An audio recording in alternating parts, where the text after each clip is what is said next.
જો સોલંકી વંશ પછી આપણે આગળ જોઈએ તો સોલંકી વાઘેલા વંશની રચના થાય છે, બરાબર. સોલંકીમાંથી વાઘેલા કઈ રીતે બન્યા તો જો શું કહે છે, કુમારપાળનો મત્સ્યભાઈ હતો અર્ણોરાજ, બરાબર. કુમારપાળનો મત્સ્યભાઈ અર્ણોરાજ અને અર્ણોરાજનો પુત્ર લવણ પ્રસાદ આવે છે. આપણે ભીમદેવ બીજાના સમયમાં જોયું કે મોટાભાગના યુદ્ધોમાં વર્ચસ્વ કોઈ વ્યક્તિ ધરાવતો હોય અથવા યુદ્ધોમાં મદદ કરતો હોય, જે આગેવાન તરીકે હોય તો એ લવણ પ્રસાદ હતો. બરાબર. એ કોનો પુત્ર હતો? અર્ણોરાજનો. અને એ કુમારપાળનો મત્સ્યભાઈ હતો. બરાબર. તો અર્ણોરાજનો પુત્ર લવણ પ્રસાદ બહુ અલગથી પોતે એક ગામની સ્થાપના કરે છે. બરાબર. પછી સમયાંતરે બહુ લવણ પ્રસાદનો પુત્ર વીર ધવલ આવે છે. બહુ વીર ધવલના બે પુત્ર વિશલદેવ અને પ્રતાપમલ. અને પ્રતાપમલનો અર્જુનદેવ. બરાબર. જો વિશળદેવનો કોઈ પુત્ર હતો નહીં એટલે વિશળદેવ અપુત્ર મૃત્યુ પામે છે.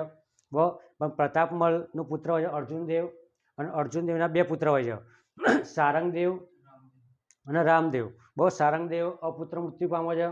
બહુ એ રામદેવ પછી રામદેવનો પુત્ર કર્ણદેવ વાઘેલા અથવા કર્ણગેલો અથવા કર્ણ બીજો, બરાબર, એ ગાદી આવે છે. અને આ રીતે વાઘેલા વંશની બરાબર રાજ સંસ્થા છે, વંશાવળી આ રીતની છે.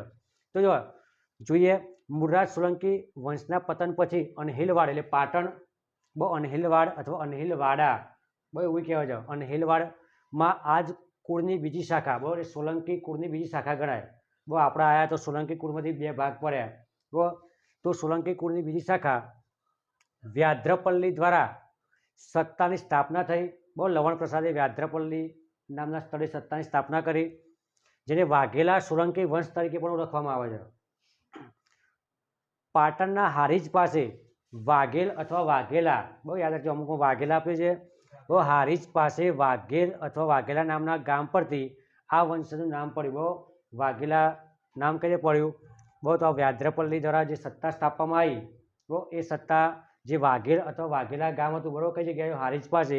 તો એ ગામ પરથી બહુ વાઘેલા અટકાઈ. આ ગામમાં કુમારપાળના માસા એવા ધવલ નામે મહાપુરુષ થઈ ગયા.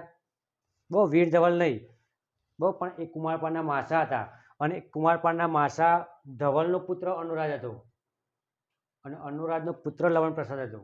બહુ, પણ એ મહાપુરુષ થઈ ગયા. બહુ ધવલના મહાપુરુષ થઈ ગયા. ધવલના પુત્ર અર્ણોરાજને કુમારપાળે વાઘેલ એટલે વ્યાધ્રપલ્લી ગામનો સામંત બનાવ્યો. બહુ, તો એની રખેવાળ આપી કે આ ગામ તારે સંભાળવાનું.